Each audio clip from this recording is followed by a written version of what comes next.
Buenos días, queridos amigos de la Fábrica de la Ciencia. Hoy nos vamos de viaje al Ártico de la mano de un nuevo amigo y colaborador que seguro que a todos vosotros nos va a encantar escuchar todo lo que nos va a contar, porque vamos a hablar de aventura, de exploración. Y os presento a Francesc Bailón Trueba. Muy buenos días, Francesc. Buenos días, ¿qué tal? Muy bien, muy bien. Aquí pasando un poco de calor y en cambio en el Ártico se está mejor, ¿no? En estas fechas. No sé qué decirte, porque las últimas noticias hablaban que habían sitio que se habían llegado a 38 grados positivos, o sea que... ¿En el Ártico a 38 grados? Sí, en una zona de Siberia hace unos días alcanzaron los 38. Bueno, pues eso es malas noticias, porque si esas temperaturas se prolongan mucho en el tiempo, estaríamos hablando de un deshielo, de una aceleración del deshielo, ¿verdad? Sí, a ver, en los últimos años se está notando mucho. Sí que es cierto que todo funciona como picos, ¿no? Es decir, hay años por ejemplo, los inviernos son muy fríos y los veranos también, pero también hay otros años que los inviernos o las primaveras son relativamente calurosas. Sin ir más lejos, el año pasado, en el mes de abril, haciendo una expedición en Tino de Perros, nos llovió. Y era algo que nunca, por ejemplo, en Groenlandia lo recordaban, ¿no? Que hubiera sucedido en el mes de abril que lloviera en lugar de nevar, que es lo habitual. Y ya también desde hace algunos años, algunos días en verano en Groenlandia, pues voy en manga corta. Bueno, los amigos de que se encuentran, bueno, que los de las campañas de la base antártica Gabriel de Castilla también nos comentaron el otro día que están notando en los últimos años también un aumento de temperatura. Ellos van en el verano austral, así que las temperaturas no son tan bajas, ¿no? Pero sí que es verdad que antes era habitual encontrarse, pues, que el mar se lo encontraban congelado y ahora cada vez menos, ¿no? Sí que es verdad que hay años que siguen encontrándoselo, pero cada vez menos.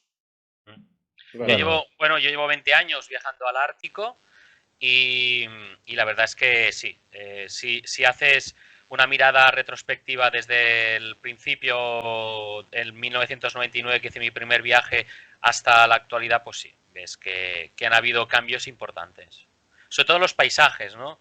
Los paisajes, yo siempre digo que cuando vas al Ártico, una de las bellezas que tiene este lugar es que tú haces una fotografía y al cabo de 5 segundos aquella fotografía ha cambiado por completo. ujú, Es otro paisaje, ¿no? O sea, es una de los atractivos que tienen las regiones polares, de estos cambios que se producen en tan solo 5 segundos. Ya no te digo, por ejemplo, pues a veces cuando ves glaciares o determinadas montañas o, por ejemplo, incluso el mar helado, pues de un año para otro se nota, pero ya no te explico en 20 años. En 20 años es una barbaridad, ¿no? Lo que realmente ha cambiado. Bueno, Groenlandia, creo, si mal no recuerdo, significa tierra verde, ¿no? Sí, bueno, eso fue un engaño que hizo Eric el Rojo. Eric el Rojo fue deportado o exiliado de Islandia por asesinato. Y entonces él, a través de las sagas, los escritos, estos textos medievales que escribían los vikingos, los nórdicos, pues les explicaba que hacia el oeste pues había nuevas tierras. Entonces Eric el Rojo dijo, bueno, pues voy hacia esas nuevas tierras a ver qué tal, ¿no? Y bueno, empezó a explorarlas y al cabo de 3 años, cuando acabó su exilio, regresó a Islandia y entonces dijo, chicos, he encontrado unas tierras ricas, exóticas, fértiles y os invito a que me acompañéis para colonizar estas nuevas tierras. Dice, además, les he puesto el nombre de Tierra Verde, ¿no? Que es lo que significa Groenlandia, claro. Los colonos que lo acompañaron cuando llegaron a Groenlandia se dieron cuenta que les habían tomado el pelo, ¿no? Que realmente de verde tenía poco, ¿no? Sí que es cierto que llegaron en verano, pero bueno, yo creo que se merecía más el nombre de Tierra de Hielo que no Tierra Verde. Lo que pasa que, también hay que decirlo, ese es el nombre que le dio Eric el Rojo, pero actualmente Groenlandia no se llama así. sea, desde 1977, perdón, 79 se llama Kalaslit Nunaat, que significa la tierra de los groenlandeses. Ese es el auténtico nombre de Groenlandia, aunque nosotros la conocemos como la nombró Eric ya hace más de 1000 años. No, te lo digo más que nada porque como siga así el deshielo, al final sí que va a ser una tierra verde. Sí, por supuesto, sí. Si las cosas continúan así, sí que es cierto que el 85% de la isla es todo hielo, ¿no? Y yo siempre lo digo, si el hielo de Groenlandia desaparece, saque a pa' y vámonos, ¿eh? Porque estamos hablando, pues, de un casquete glaciar que hace como 3 veces un poco más el tamaño de España y además tiene unas alturas de 3.500 metros en algunos lugares. Es decir, que como aquello se deshiele, ya podemos buscarnos otro planeta. Luego hablaremos de lo que es el contenido de la entrevista, ¿no? Que es el pueblo inuit, ¿vale? Bueno, primero te tienes que presentar, tú eres antropólogo cultural y especializado en la cultura inuit, ¿verdad? Sí, bueno, yo siempre cuando me dicen, bueno, ¿cómo te definirías, no? Pues yo digo, bueno, antropólogo especialista en culturas árticas y viajero polar. El término viajero polar a mí se me ocurrió porque me gusta mucho, sobre todo para diferenciarme de lo que son las expediciones o los exploradores, ¿no? Mucha gente me ha dicho, tú es que también eres explorador y todo eso. Digo, sí, pero yo quiero distanciarme de otro tipo de expediciones que sinceramente no me identifico con ellas, pero es por una cuestión de intereses, ¿no? O sea, mi interés 100% es la parte humana, los pueblos que viven en el Ártico, en las condiciones más extremas del planeta, y yo no tengo ningún interés en llegar al Polo Norte, o en ser el primero en cruzar el Paso del Noroeste, o en subir una montaña en medio de Groenlandia que no haya subido nadie, etcétera, ¿no? O sea, para mí la parte humana es la más importante. Entonces, para diferenciarme de este tipo de exploradores expedicionarios o expediciones, prefiero decirme viajero nombrarme a mí mismo como viajero polar. Como he dicho antes, estás especializado en la cultura inuit, ahora hablaremos de ella, pero sí que es verdad que existen otras culturas, no solamente en Groenlandia, sino en Canadá, en los países nórdicos, en Siberia, ¿verdad? Si ¿Podrías yo, hablarnos de estas culturas así? si yo, bueno, yo, con el primer pueblo con el que conviví fueron los Inuit. Eh, yo he estado, o sea, los Inuit los encontramos tanto en Siberia, Alaska, Canadá y Groenlandia. Actualmente son unas 160.000 personas.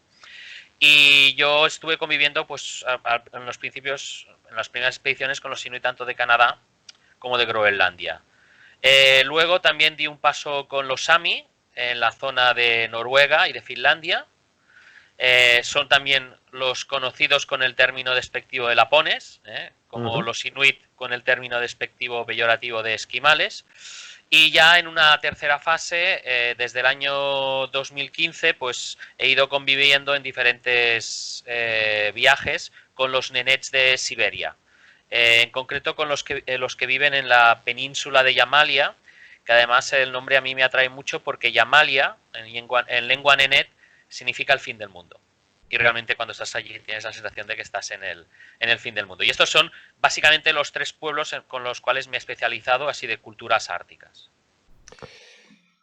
No tiene que ver mucho con lo que vamos a hablar hoy, pero sí que es verdad que en algunas islas más cerca del Círculo Polar Ártico, en la zona de Siberia, hasta hace unos 3.000, 2.500 años, todavía se encontraban mamuts, ¿verdad?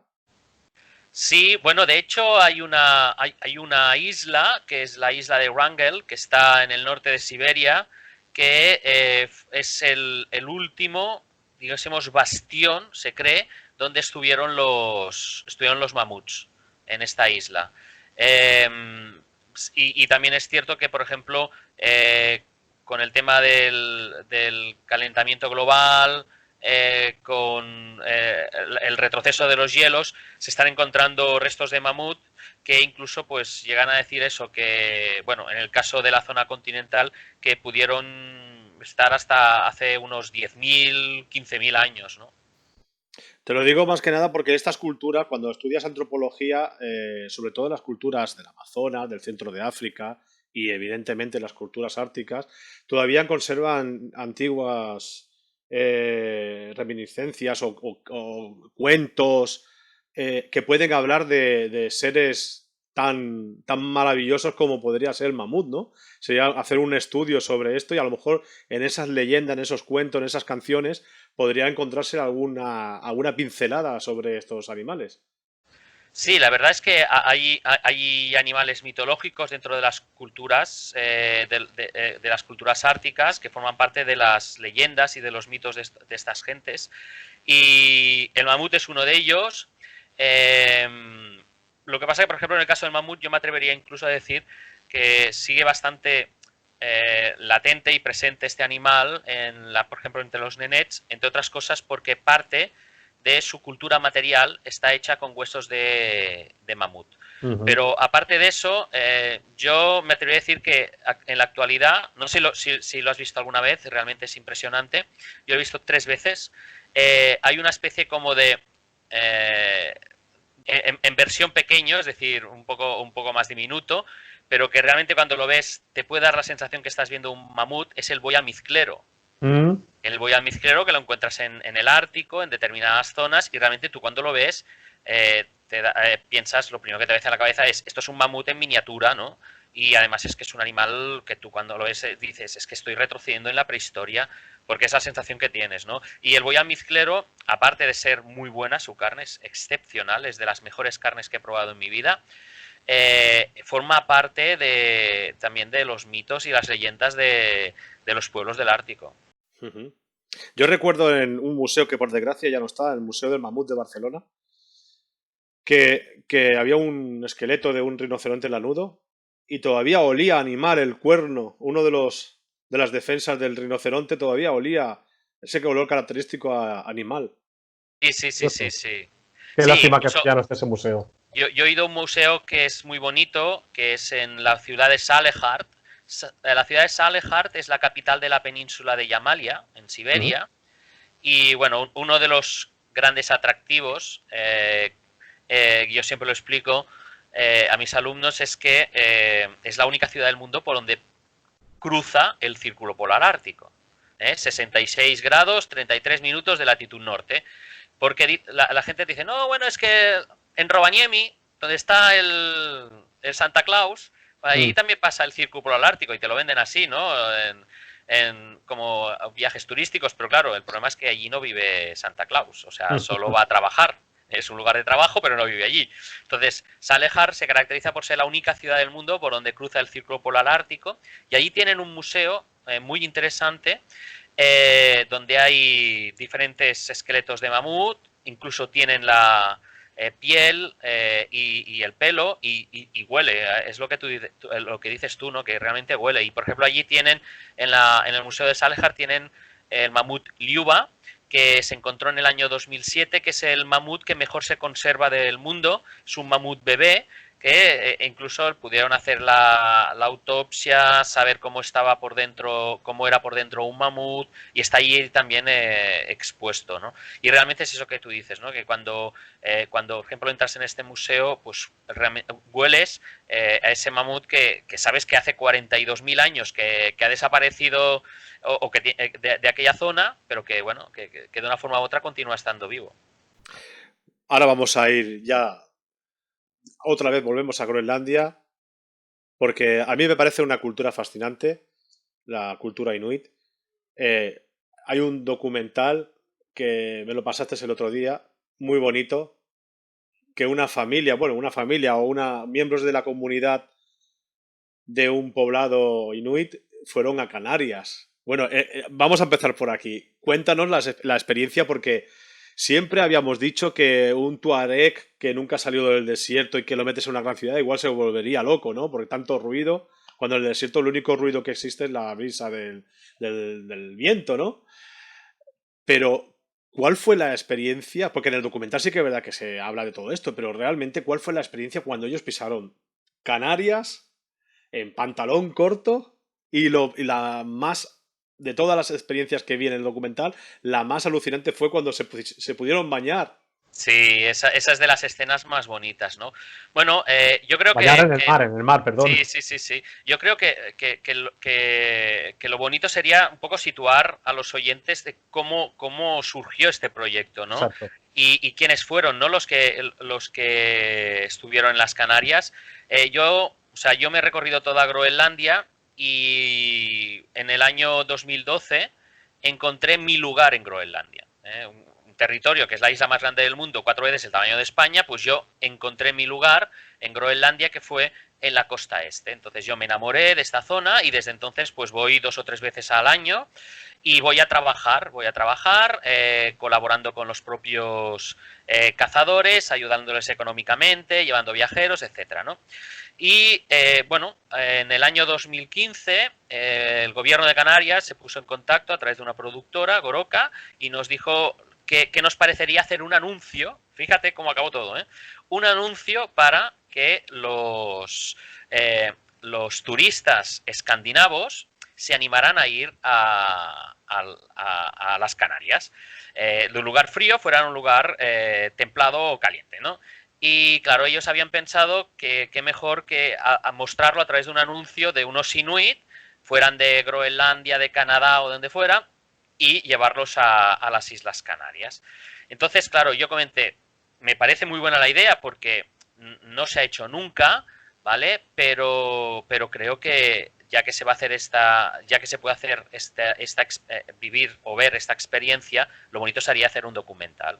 Y finalmente se hizo el anuncio, que duró 1 minuto y que hizo que durante 2 o 3 años las Canarias estuviera invadida por los escandinavos, es decir, que se salieron con la suya, pero por otra conseguimos hacer este documental y la verdad es que al principio fue complicado porque ellos nunca, excepto 2 personas, nunca el resto habían salido de la isla y mucho menos habían cogido un avión. O sea que no solo fue la experiencia de ir a las Islas Canarias, sino la experiencia de coger un avión. Y no fue un viaje corto, sino que más bien fue bastante largo, ¿no? Y cogiendo 3 aviones. Y la verdad es que cuando yo les comenté el proyecto, ellos desde un principio ya veían como algo diferente a lo que ellos estaban viviendo. Claro, estamos hablando de cazadores que salen a cazar cuando tienen hambre y se ponen a dormir cuando tienen sueño, es decir, su vida transcurre de una forma natural como hace 2000 años en este sentido, ¿no? Y claro, para ellos podía ser una experiencia nueva salir de su hábitat o diríamos incluso zona de confort, ¿no? Entre comillas. Y así fue como surgió este proyecto, ellos aceptaron, nos fuimos a las Islas Canarias. He de decir que en el momento en que aterrizamos, ellos ya durante unas horas estaban como ahogados, ¿no? Del calor que hacía, tuvieron una diferencia de temperatura a 25-30 grados de golpe, ¿no? Y, y bueno, poco a poco ellos se fueron adaptando y hay cosas que tú veías en detalles que ellos les fascinaba. Por ejemplo, nunca habían visto una bañera. Porque, entre otras cosas, de la población donde son, de Kulusuk, no hay agua corriente en las casas. Tienen que ir a buscarla a un sitio para después llevarla a casa y lo único que tienen es una especie de comuna donde allí pues allí hay un depósito de agua y puedes ducharte y puedes poner las lavadoras, etcétera, ¿no? Entonces, claro, eso de entrar en el lavabo y ver una bañera, pues ya a ellos les fascinaba, ¿no? Incluso les tuvimos que explicar cómo funcionaba un poco. Y después también les fascinó el tema de tirar de la cadena del váter, la cisterna. ¿Por qué? Porque ellos no tienen. O sea, lo que es los inuit en la zona de la costa este de Groenlandia, lo que tienen es una taza del váter que debajo no hay agujero. Hay una bolsa que se mete dentro de la taza del váter y ahí se va acumulando todo y cuando ya se ha acumulado todo hay que coger, sacar la bolsa y bueno, muchas veces explico que depende de dónde estés, no puedes dejar la bolsa y que se me perdone la expresión, pero es que es lo que es de mierda y meaos en la calle porque corres el riesgo que tengan osos polares. Y esos osos polares te pueden comer aquello y te pueden comerte a ti. Entonces, a menudo, depende de dónde estés, pues has de coger la bolsa, cargártela en la espalda, coger un fusil, andar 4 kilómetros, salirte de la población, empezar a quemar toda aquella basura y tienes que evitar que venga un oso polar y se te coma, ¿no? Entonces, claro, llegan ellos allí en el lavabo y se encuentran pues dos cosas que no habían visto nunca. Una cisterna, que apretas un botón ¡ping! Y cae el agua, y la otra que te puedes bañar en una bañera. Además, también fue curioso porque, claro, eran unas familias inuit y habían niños, ¿no? Y niños pequeños. Y recuerdo que había una de las niñas pequeñas, la Ingi Marie, que empezó a mirar la alcachofa de la ducha, porque tampoco la había visto nunca una alcachofa así, ¿no? Y entonces la niña empezó a intentar saltar para cogerse a la alcachofa, y en uno de los saltos se quedó agarrada a la alcachofa, con el pie le dio al grifo, el grifo se abrió, salió el agua de la ducha, ella se asustó, cayó a la bañera y con el único diente que tenía se atravesó la lengua. ¡Oh! Y ya tenemos un drama todo lleno de sangre, llama al médico, viene el médico, le dice que claro, no puede coserle la lengua porque eso es imposible, que Sí. nada, que durante 5 o 6 días la niña estará sin comer, pero que no se preocupe, que no pasa nada. Sí, 5 o 6 días. En 3 o 4 horas ya estaba comiendo, o sea, como si no hubiera pasado nada, fue muy curioso. Sí, Y sí. después lo que comentas, ¿no? O sea, yo creo que el momento más bonito para ellos fue cuando se bañaron en el mar, porque no se habían bañado nunca, y para ellos fue una experiencia impresionante. Y también el hecho de andar descalzos sin sentir frío, o incluso en la piscina también disfrutaron mucho, porque claro, nunca se habían bañado en una piscina. E incluso también fue muy gracioso el tema de la comida, ¿no? O sea, aunque se repartió el grupo para que visitara todas las islas, siempre había un lugar base que era Gran Canaria, que estábamos en un hotel, y entonces ahí pusimos un buffet, les dijimos que había un buffet libre y podían coger lo que querían. Claro, ellos, bueno, verdura algo, fruta algo, aunque allí tienen pero no mucha. La carne, bueno, como también la pueden probar allí, tampoco cogían mucho, y pescado poquito, pero lo que arrasaban era con los postres. O sea, cogían y arrasaban con los postres. Total, que al tercer o cuarto día que estábamos allí en el hotel, los clientes que estaban alojados allí, como ya los conocían, que ellos iban a por los postres, en cuanto veían entrar a los inuit el restaurante, enseguida se levantaban de las sillas, iban a coger los postres antes de que los inuit se acabaran todos. Porque son muy golosos, la verdad es que son muy Es golosos. curioso, ¿eh? Sí, y fue una experiencia muy bonita. Para ellos, incluso, bueno, ahora ellos, los inuit viven a caballo entre el mundo tradicional y el mundo moderno, con lo cual tienen los avances tecnológicos que tenemos nosotros, televisiones de plasma, DVD, internet, son unos aficionados y unos frikis de Facebook, etcétera, ¿no? Pero son cazadores en esencia. Y entonces yo cada año pues les llevo copias de los DVDs de este documental porque les encanta, siempre se lo están poniendo y siempre me dicen, ¿cuándo volveremos? ¿No? Digo, digo, esto suele pasar una vez en la vida solo. Hombre, te lo puedes traer a la península también, ¿no? Que hay muy buena gastronomía. Sí, sí, también. Lo que pasa que yo me quedé con las ganas, claro, esto era un proyecto que era como era y que tenía un objetivo al principio que era promocionar las Islas Canarias, pero yo me quedé con las ganas de hacer al revés. Es decir, coger a gente de las Islas Canarias y llevarlos a Groenlandia. Y que vivieran la vida que viven ellos. Ese es esa es la espinita que me quedó clavada, ¿no? Porque sería ya el complemento ideal, ¿no? Es decir, cómo reaccionan unos, cómo reaccionan otros, cómo se adaptan la gente del frío en una zona de calor, cómo se adapta la gente de una zona de calor en un ambiente frío, ¿no? Pero bueno, no sé, quizás algún día, ya veremos. Yo creo que se adaptarían peor los canarios a Groenlandia que al revés, ¿eh? Bueno, yo tengo muy claro que si alguien, o sea, si hay pueblos en el planeta que tienen una capacidad de adaptación muy rápida y muy buena, y para ellos relativamente fácil, son los pueblos del Ártico.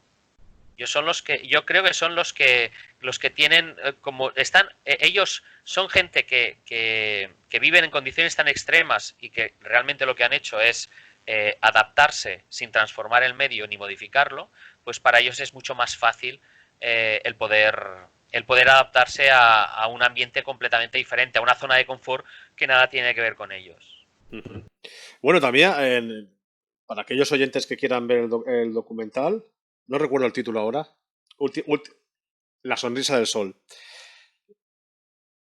Lo vi fascinante, me encantó. Hay un personaje, el señor de la guitarra, que yo no sé, esa escena en la que te cantan una especie de canción antes de salir y tal, y parece que te va a matar. A mí me lo hace, me tienen que repetir 15 veces la escena porque me da la risa, pero tú estabas ahí plantado. ¿Qué Bueno, significa eso? mira, ese fue uno de los momentos más importantes de mi vida. Y como antropólogo, yo me atreví a decir estaría en el top de los 3 más importantes. Yo decidí dedicarme al estudio de investigación de los Inuit en 1997. Sí que es cierto que de pequeño yo leía los diarios de los exploradores, me encantaba el Ártico, siempre soñaba con ir al norte, etcétera, ¿no? Pero lo que me hizo dar el paso a hacer mi primer viaje al Ártico y dedicarme al estudio de investigación inicial de los Inuit fue que yo leí que los Inuit solucionaban sus conflictos internos, excepto el asesinato, improvisando canciones y poemas.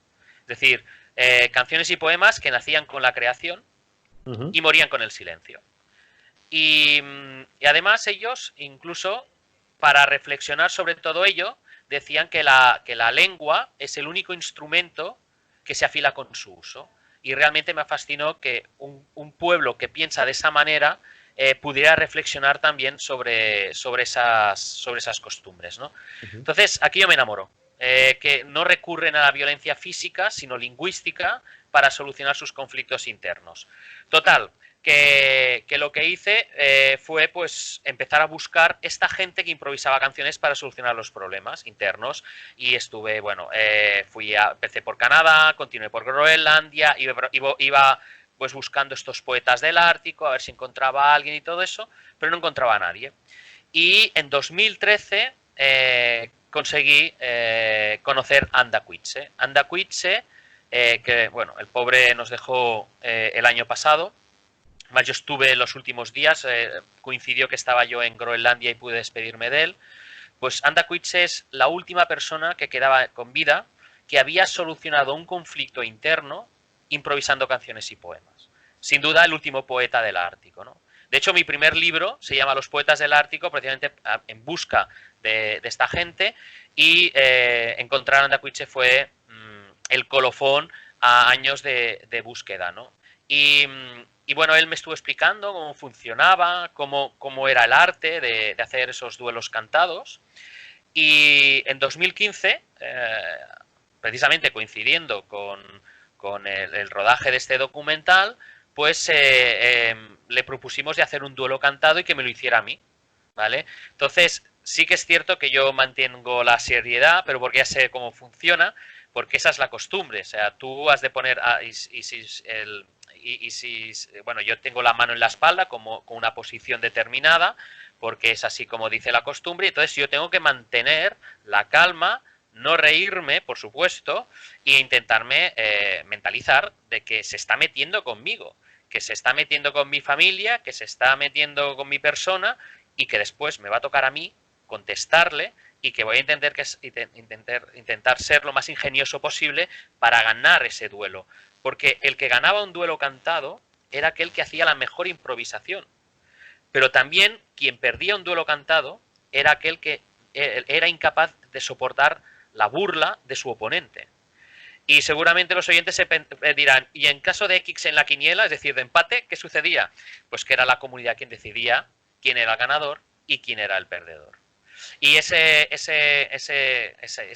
parte que me has comentado a mí me gustó muchísimo porque bueno, de una forma u otra en el documental también era una manera de reflejar ese duelo cantado. Yo lo tengo registrado todo, o sea, porque allí en el documental solo se puso un pequeño trozo, pero yo lo tengo, lo conservo todo porque para mí fue uno de los momentos pues más importantes de mi vida, como he comentado. Y una anécdota de Anda Quitze fue que, eso se ve en el documental, le regalaron una guitarra. Sí. Y enseguida, eso no sale en el documental, pero ya os lo explico, enseguida pues cogió la guitarra y claro, él dentro de lo que es la tienda tenía calor y salió fuera, se sentó en un banco y se puso a tocar. Y la gente empezó a verlo y a dejarle dinero. Y él decía, no, no, no. Digo, no, no, porque eso él no lo había visto nunca. O sea, nunca había visto que gente tocando, por eso no pasa en su país, gente que está tocando, te van dejando el dinero allí. Y decía, no, no, no, no, que yo solo toco. Y decía que no quería dinero, ¿no? Y fue curiosa esa anécdota. Le vamos a dedicar esta entrevista a Anda Quitze. ¿Qué te parece? Me parece estupendo porque era un gran amigo, una persona a quien yo quería mucho. Y yo no sé si tú crees en estas cosas o los oyentes también creen en ello, pero una persona que tardé como casi 20 años en localizarla, que era el último poeta del Ártico, resulta que esa persona nació el mismo día que yo, el 27 de febrero. Mira que es coincidencia, ¿eh? Mira que es coincidencia. Hombre, pues puedes creer o no puedes creer, pero seguro que hay algo que hace que estas cosas sucedan, ¿no? Sí, y que haya esa conexión, creo yo. Pues lo dicho, este programa se lo dedicamos a él. Me has comentado que para resolver los conflictos lo arreglaban. A mí me recuerda, remontándonos a la Edad Media, no sé si era Alfonso X el Sabio, que intentaba resolver las disputas jugando al ajedrez, ¿no? O algo parecido al ajedrez. Si mal no recuerdo, intentaba no guerrear para evitar muertes y solucionarlo con el contrincante, con el jefe o el rey contrincante, jugando una partida de ajedrez. Más, esto yo creo que son leyendas, ¿no? Pero bueno, por lo menos es bonito pensar así. Pero no hace falta que te vayas tan lejos, ¿eh? Es decir, en la actualidad, por ejemplo, en diferentes lugares, incluso aquí también tenemos los Bercholaris en Euskadi, que también improvisan canciones y poemas. También lo tenemos, por ejemplo, en Colombia, también es una costumbre. En Ibiza también. Lo que pasa que quizás la única diferencia es que no es para solucionar un conflicto, sino es una especie como de muestra, ¿vale? De este arte, ¿no? Pero yo creo que el caso más curioso de todos, lo digo porque es que realmente parece mentira cómo esta costumbre de los inuit ha dado paso a otro tipo de música, el rap. Eminem, el rey del rap, dijo que las famosas peleas de gallos nacen del conocimiento de estos duelos cantados de los inuit. Incluso en su película autobiográfica 8 millas, él explica cuál es ese origen, ¿no? Entonces, si realmente tú te fijas en las peleas de gallos, es que es muy parecido, ¿no? Esa disputa de improvisar y a ver quién es el mejor en hacerlo, ¿no? En las culturas preagrícolas, las del Neolítico temprano, los roles estaban muy definidos, ¿no? Los roles, por ejemplo, el cazador se dedicaba a la caza, normalmente la mujer transmitía la cultura a sus hijos, de ahí comienzan ya los cuentos, las canciones. Los roles en las culturas del Ártico también están definidos, o sea, hoy en día ya hay una mezcla de tareas entre ellos. A ver, en el pasado estaban definidos y en el presente continúan definidos. Entre otras cosas porque los pueblos del Ártico se han dado cuenta, en su día y hace miles de años, se dieron cuenta que la única manera de poder sobrevivir en el Ártico era básicamente a partir de dos premisas. Primera, la familia. La familia tenía que ser un perfecto equipo de trabajo. Es decir, se debían dividir las tareas de cada uno, las responsabilidades, y todo debía funcionar como un mecanismo, como un reloj, un mecanismo perfecto, ¿no? Y ambos, tanto el hombre como la mujer en este caso, debían ser buenos o expertos Ujú. en ese trabajo que ellos tenían, ¿no? Entonces, básicamente, en líneas generales, y hablo respecto a todos los pueblos del Ártico, pues básicamente el hombre se dedicaba a la caza y la pesca, eh, es decir, aportar los alimentos necesarios para la supervivencia de la familia, y la mujer pues se encargaba un poco de todo lo que son las tareas domésticas, ¿no? Eso Ujú. a grandes rasgos, ¿no? Esa era la primera premisa para sobrevivir en estas condiciones extremas. La segunda premisa fue, por supuesto, la cooperación.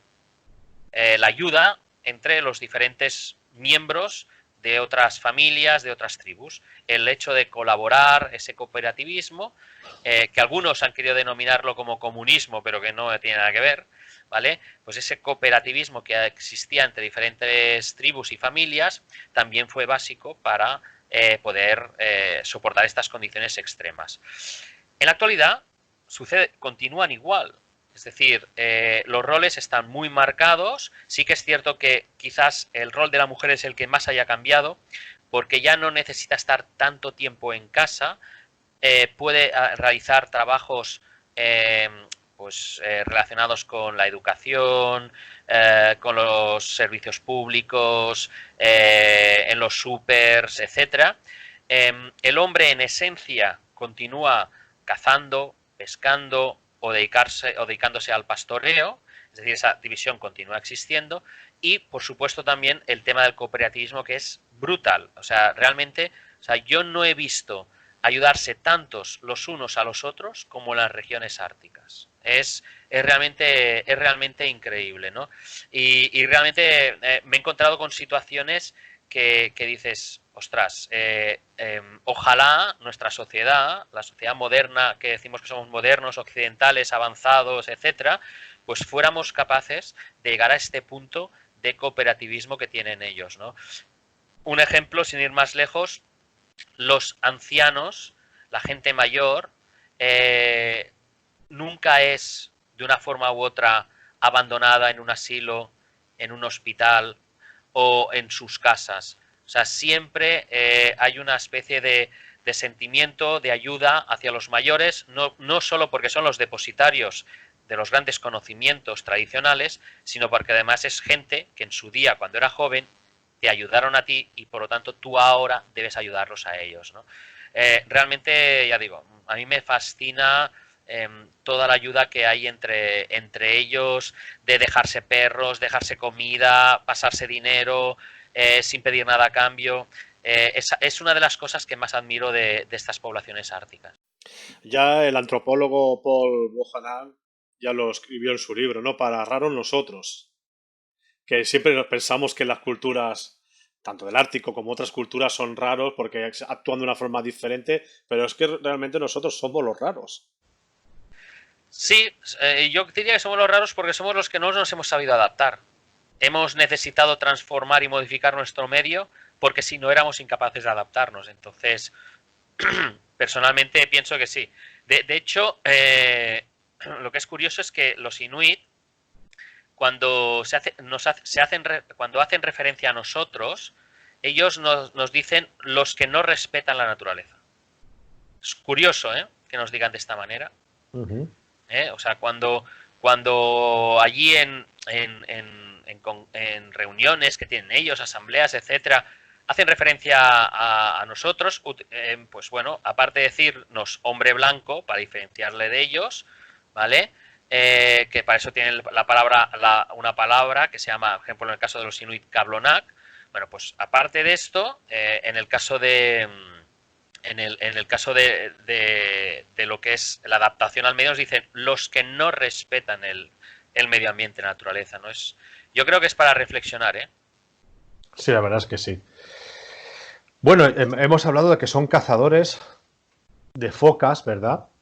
Sobre todo Bueno, focas. bueno, los inuit son cazadores yo me atrevo a decir, de todo lo que sea todo lo que se mueva por el mar y por la tierra. Eh, incluso por el aire. La única diferencia es que hay un animal que para los inuit es sagrado, y es el único animal que ellos no comen, que es el cuervo.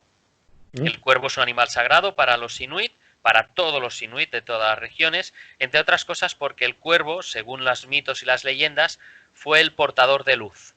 Vale. Explica la leyenda que en el pasado estaban viviendo en la oscuridad, no conocían la luz del día y fue el cuervo quien trajo esa luz del día y por lo tanto, como lo considera un animal mitológico, es el único animal que realmente no se comen.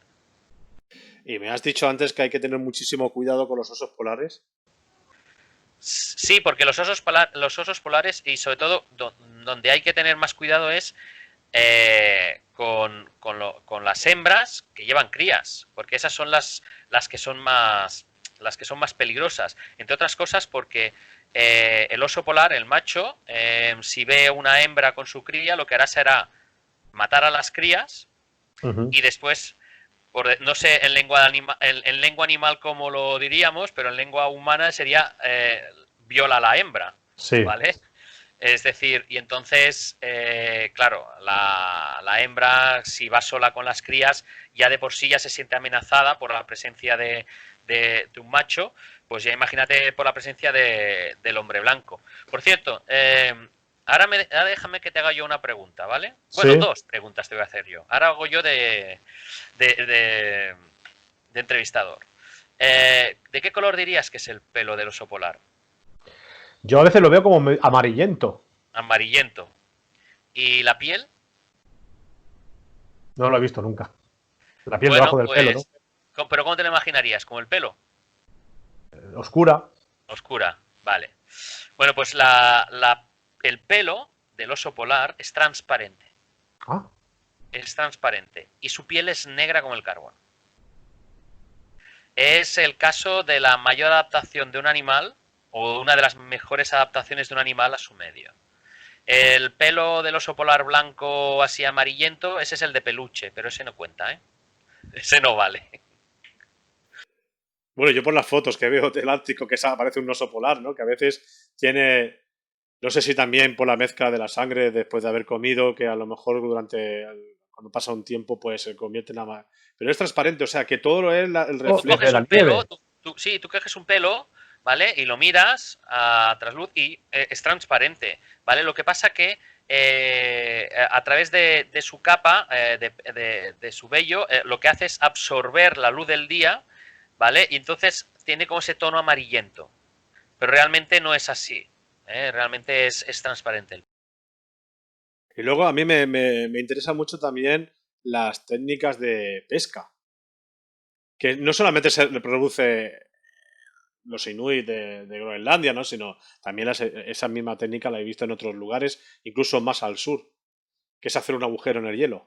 Sí, bueno, es que curiosamente, y muchos mitos y muchas leyendas de los Inuit hacen referencia a ello, en este caso, este pueblo aprendió a cazar sobre el hielo, observando a los osos polares. Ujú. Si, si, si los oyentes y tú, o sea, miráis algún documental de un oso polar intentando cazar sobre el mar helado, hace el mismo sistema, o sea, lo que hace es levantarse sobre sus dos patas y con toda su fuerza, su energía, pensar que es un animal que puede llegar a pesar 1 tonelada y medir 3 metros, pues con sus zarpas delanteras, boom, hace un agujero en el hielo y allí captura la foca.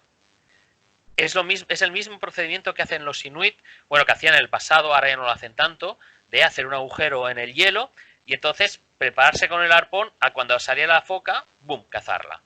Eso es en cuanto al tema de la caza. En cuanto al tema de la pesca, eso sí que lo continúan haciendo en su totalidad prácticamente todos en invierno, cuando el mar está helado, hacen el agujero y entonces a través de una polea con anzuelos, normalmente tienen un cebo, ¿vale? Dejan caer la polea con los anzuelos y el cebo al fondo de las aguas y al cabo de nada, unas 4 o 5 horas recogen y a lo mejor te han pescado como 100 o 200 peces en esos anzuelos. Pero sí, sí, es curioso porque esas imágenes continúan aún existiendo. Hay otro animal que, perdona mi ignorancia, pero igual me equivoco, pero seguro que tendrá también le dedicarán algún tipo de leyenda que es el narval, ¿verdad? El narval es mi asignatura pendiente. Es decir, es el único animal en el Ártico que no he visto. Ah, Y es mi asignatura pendiente. Incluso ha habido veces, en ocasiones, que no lo he visto no lo he visto de milagro. Sin ir más lejos, hace 3 años estaba en Groenlandia y a 5 kilómetros aparecieron como unos 100 narvales, pero yo me enteré a posteriori. Y si el narval es un animal mitológico, además es que cuando lo ves piensas, es la versión del unicornio, del caballo, pero versión marina. Y bueno, yo no sé si lo sabes, pero ese cuerno que tienen realmente es un diente un diente. y solo tienen los machos. Ujú. Pero es que además no solo puede ser un diente, sino que puede ser doble diente. Yo cuando estuve en el año 2004 en el norte de Groenlandia, en Kanak, que es la zona más salvaje, más agreste y más aislada del Ártico donde viven los inuit, allí en el ayuntamiento, bueno, la comuna, ¿no? en lo que es la sala donde se reúnen los cazadores para discutir temas, pues allí tenían una cabeza de narval, tenían el hueso, ¿no? O sea, lo que era la cabeza, el cráneo, ¿vale? Y era un cráneo que tenía un doble diente, ¿no? Y les pregunté, ¿y eso es normal? Y dice, sí, en algunos casos los narvales pueden tener los machos pueden tener dos dientes, ¿no? Entonces es como aún te sorprende más esa imagen. Además el narval sí que forma parte mucho de la mitología de los inuit, pero también de la comida de los inuit. Porque para mí, y yo creo que para muchos inuit, el narval tiene el alimento más perfecto que te pueda proporcionar la naturaleza, a mi entender. Por una parte tiene la proteína, ¿de acuerdo? Pero la piel, además de tener esa proteína, la piel del narval, que los inuit la denominan matak, es el mejor antiescorbútico del mundo. Hasta que los exploradores no se dieron cuenta que cuando llegaban al Ártico no se pararon a observar cómo puede ser que estos inuit no mueran de escorbuto, es decir, falta de vitamina C, cómo puede ser, lo que hacían era llevar sobre todo el jugo de limón. Ujú. Llevaban el zumo de limón, como queráis, y el problema es que con el tiempo el limón pues perdía sus propiedades, ¿no? Entonces, resulta que el matak tiene un alto contenido de vitamina C y, de hecho, comerte un trozo de matak aproximadamente de unos 8 o 10 centímetros, que además se come crudo, es poco dulce y gelatinoso, pues equivale a comerte un plato de judía verde con patatas y un zumo de naranja. Y realmente es muy bueno. Es de los alimentos. Yo me quedo con el guiamizclero. Ujú. En segundo lugar me quedaría con el matak y ya en tercer lugar pondría la foca. Y cuarto el oso polar, que tampoco está mal. Pero el matak es buenísimo. Y lo sacan básicamente del narval. Y después el diente de narval también es se cotiza mucho al nivel sobre todo internacional, para sobre todo pues bueno de adorno. Dicen que tiene incluso propiedades así como podríamos decir para proporcionar la potencia sexual, dicen algunos, Afrodisíacas. afrodisíacas, sí. Qué manía con los Pero cuernos de los animales, los dientes de los animales. sí, sí, sí, exacto, sí, también, sí, por ejemplo, entre los nenets, sobre todo los chinos y parte también japoneses, van a comprar a Siberia los cuernos de los renos porque dicen que tienen propiedades afrodisíacas. Pero justo cuando está en proceso de convertirse en asta, es decir, cuando aún hay carne allí Sí, sí. en lo que es el cuerno, el asta, ¿no? del caribú o del reno. Y aparte de eso, sobre todo, una de las mayores funciones que tiene el narval, y eso es muy importante para ellos, es para hacer arte. Muchas de sus esculturas, muchos de los objetos que hacen actualmente lo hacen con diente de narval.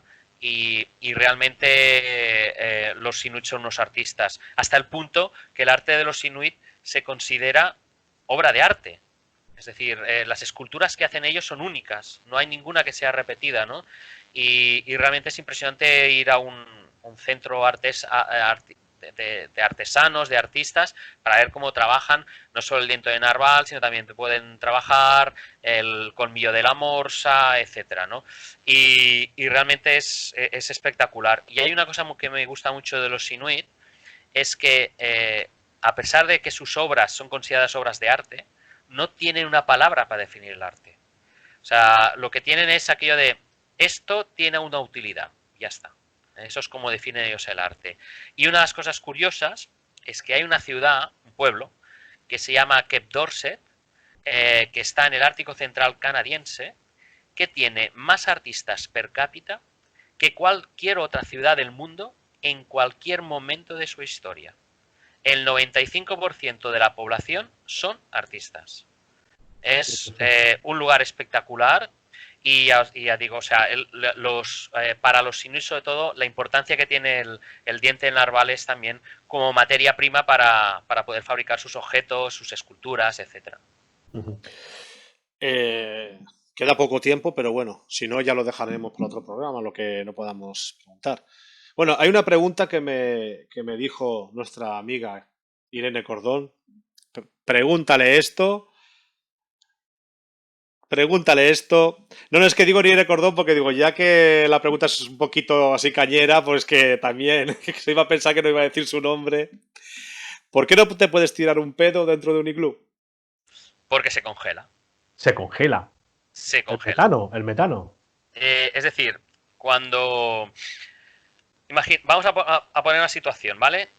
Tú estás tumbado en la base del iglú. Entonces tú te tiras un pedo.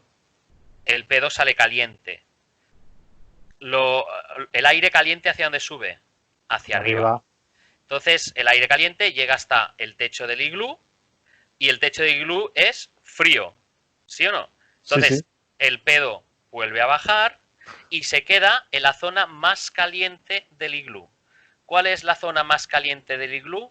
Tu nariz y tu boca. Y ahí se queda permanentemente toda la noche. Entonces tú estás masticando. Mira, si es tu pedo, aún. Pero si es el pedo del vecino, horroroso. A mí me ha pasado a veces y te aseguro que era aquello de... Porque no era aquello solo que era profundo y denso, sino que encima olía muchísimo. Y es aquello toda la noche oliendo el pedo, el pedo, el pedo. Y lo peor de todo es que cuando sales del iglú, todavía tienes la sensación de que el pedo te persigue. Es decir, que no te has conseguido deshacer del pedo a pesar de que estás en el exterior y no en el interior, ¿no? Entonces sí, yo cuando, porque, bueno, yo aprendí hace unos años ya a construir iglús gracias a una asociación que tenemos en Cataluña que se llama la Asociación de Constructores de Iglús de Cataluña y bueno, yo cuando construyo los iglús siempre digo, hay dos cosas que están terminantemente prohibidas hacer dentro de un iglú. Una es fumar, porque el humo se queda condensado allí y ya es aquello puede ser insoportable, ¿no? Y puede ser aquello o entrar en un antro. Y la segunda es tirarse un pedo. Entonces son las dos reglas para quien quiera dormir conmigo en el iglú ha de cumplir, vamos, como requisito.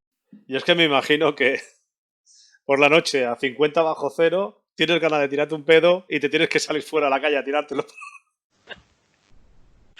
Es que puede ser menos, con todo el frío. Claro, al menos intenta que no huela mucho. No sé cómo lo puedes hacer, pero porque mira, si no huele mucho, pues nada. Yo es que me puedo imaginar el alto contenido graso que tiene la carne de foca, que los pedos tienen que ser, bueno. No, mira, yo te digo una cosa, o sea, eso otro día si queréis ya podemos hablar sobre el tema de los trineos, de perros y todo eso. Sí, tanto. Pero, por ejemplo, una de las cosas que a mí me resultan más desagradables cuando vas en trineo de perro son las 2 primeras horas. Porque a los perros por la mañana se les da de comer. Algunos incluso les dan morsa cruda y congelada para que así la puedan digerir mejor. Entonces, durante las 2 primeras horas... Imagínate, tú vas sentado en el trineo y delante tienes los perros. Y tienes 12 perros. Y los 12 perros empiezan a tirarse pedos, a cagar, a mear. Y todo eso te viene a la cara. Y durante 2 horas es aquello que estás masticando, ¿vale? Todo aquello que te viene, ¿no? Y ni tan siquiera el aire frío consigue aislarte de todo eso que te viene, ¿no? Y realmente, ya digo, o sea, las 2 primeras horas son las peores de todas cuando vas en el trineo, porque es que es horroroso, porque te viene a ti. O sea, parece que te busque, ¿no? Bueno, lo dicho, dejaremos en otro programa, por ejemplo, con qué grupo humano están entroncados estas culturas del Ártico, porque creo que cruzaron el estrecho de Bering. Siberia, procedían De de Siberia, Siberia, sí, sí, procedían los de orígenes están Siberia. en Siberia, sí, sí. Y luego también con qué lengua está entroncada, qué lenguas están entroncadas y luego también en profundidad vamos a hablar de los mitos. Ujú. Hemos hablado de algunas cosas, ¿no? Pero hablaremos más profundamente de los mitos, porque son culturas, para mí, son sensacionales y tenemos que aprender mucho de estas culturas. Yo lo único que te pediré es que el día que hablemos de los mitos, leyendas y cuentos de los Inuit, por ejemplo, Sí. si quieres,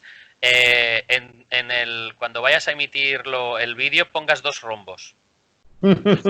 Porque no son aptos para niños, No son aunque aptos sean para niños. cuentos y leyendas, son muy bestias, muy salvajes, pero entre otras cosas porque los mitos, cuentos y leyendas para los inuit tenían un carácter epistemológico, es decir, debían enseñar, debían dar unos conocimientos y claro, no era aquello para que los niños lo escuchaban igualmente, pero ya te digo, o sea, hay que poner 2 rombos Hombre, porque es aquello horroroso.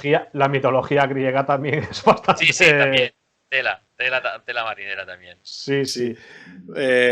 Oye, hay algunas unas más que leyendas yo creo que son leyendas urbanas de que los niños esquimales o los inuit nacen con dientes, no sé si es verdad o mentira, es mentira, y que cuando una persona muere se le abandona en el lugar donde se ha muerto, porque no sé quién dijo una vez que las culturas del Ártico, muchas culturas del Ártico, no todas, no tenían conocimiento del más allá, o sea, no seguían ningún tipo de religión ni nada, porque no, el concepto del más allá como que no existía. No, bueno, a ver, en 1 minuto y medio tenemos, Sí, tenemos sí, tiempo sí, para un sí. minuto y medio, más o menos Sí, 2, vale. sí, Pues sí. en 2 minutos creo que sería bueno acabar este programa desmitificando todas aquellas creencias que tenemos de los inuit. En primer lugar, los niños, como decían, no nacen con dientes. Ya he comentado el caso de la niña esta que tenía, bueno, tenía Ujú. 1 año y pico y que solo tenía un diente, ¿vale? Sí, sí. Y ese cuando cayó de la ducha. Eh, en segundo lugar, los inuit no tienen ni 100 palabras para definir el blanco, ni 100 palabras para definir la nieve. Eso fue un antropólogo iluminado que no tuvo en cuenta que la lengua de los inuit, que hablaremos en otra ocasión, es muy Sí. rica, tiene muchos dialectos y cada dialecto tiene pues bastantes palabras para el blanco y la nieve y eso multiplicado por los dialectos que hay, pues dan eso de más de 100 palabras. Por lo tanto, eso también es mito. Otro mito es que no te ceden nunca la mujer. Que te ceden la mujer. Eso es mentira. Yo he estado 35 veces al Ártico y nunca me la han cedido, con lo cual también lo desmitificamos. Eso fue de la película Los dientes del diablo, basada en el libro de Hans Ruech, pero que realmente no es cierto. Lo de abandonar a los ancianos, bueno, pues no es que fueran abandonados, que realmente es lo que se practicaba era una especie de geronticidio, es decir, los ancianos cuando pensaban que ya era un estorbo para la comunidad, que era una boca más que alimentar, porque tampoco ellos podían aportar nada más, porque ya estaban en su última fase, pensar que cuando a veces hablamos de ancianos, estábamos hablando, podrían perfectamente hablar de 35 años, Ujú. por la esperanza de vida que había en el pasado. Hace 70 años la esperanza de vida de los inuit estaba en torno a los 30-35, ¿vale? Pues entonces esa gente, pues para no ser una carga más, lo que hacía era pues pedir que los dejaran, que los abandonaran. Pero no porque no pensaran en el más allá, porque, por ejemplo, las auroras boreales son las luces, que eso podemos hablar en otro momento, Sí, sí, son sí. las luces de los muertos que están en el cielo, ¿vale? Ujú. Sino simplemente porque estas personas habían cumplido una función, pero les quedaba la última función por cumplir. Es decir, alimentar a la naturaleza antes de marcharse. Entonces los dejaban abandonados en el hielo, y entonces para que vinieran los animales depredadores, lobos, osos, etcétera, y se lo comieran, ¿no? Entonces tampoco es cierto que realmente los abandonaban, es decir, ahí había un geronticidio aceptado por ambas partes para el bien de la comunidad. Y Y básicamente estas serían los tópicos, pero si me permites acabaré con el tópico más típico, ¿vale? El tópico más típico es que los inuit se dan un beso con las narices. Pues no. Lo que hacen es olerse y después se dan un beso como nosotros. Pues si se huelen dentro de un iglú después de haberse tirado un peo, me parece que pocos besos van a haber. Sí. Muchísimas gracias, Francés. La verdad es que me encantan estas entrevistas porque lo que haces es, sobre todo también cuando entrevisto a egiptólogos, ¿no? Que es una de mis pasiones, que te transporta al antiguo Egipto. Contigo nos has transportado al Ártico, a las culturas. Tengo algún amigo que otro que se muere de ganas por ir. Yo también, evidentemente. Así que más adelante hablaremos. Hablaremos también de cómo organizan los viajes. ¿Vale? Muchísimas gracias y nos vemos en otra ocasión. Y dentro de poco creo que nos veremos, bueno, dejaremos pasar un mesecito así, nos veremos en persona. Ah, por cierto, tenemos que quedar, Irene, tú y yo, para hacer un programa especial de exploradores. Eso está hecho. Ya sabes que puedes contar con nosotros. Perfecto. Y si me permites, pues acabaré en la lengua de los inuit, con tus mismas palabras. Kuyanar Suak, que significa muchas gracias. Y Takus, hasta pronto. A ver, repite, por favor. Kuyanar Suak. Kuyanar Suak. Que es muchas gracias. Muchas gracias. Takus, que es hasta pronto. Muy bien. Pues lo dicho. Muchísimas gracias por todo. Y nos vemos en breve. Muchas gracias. Gracias.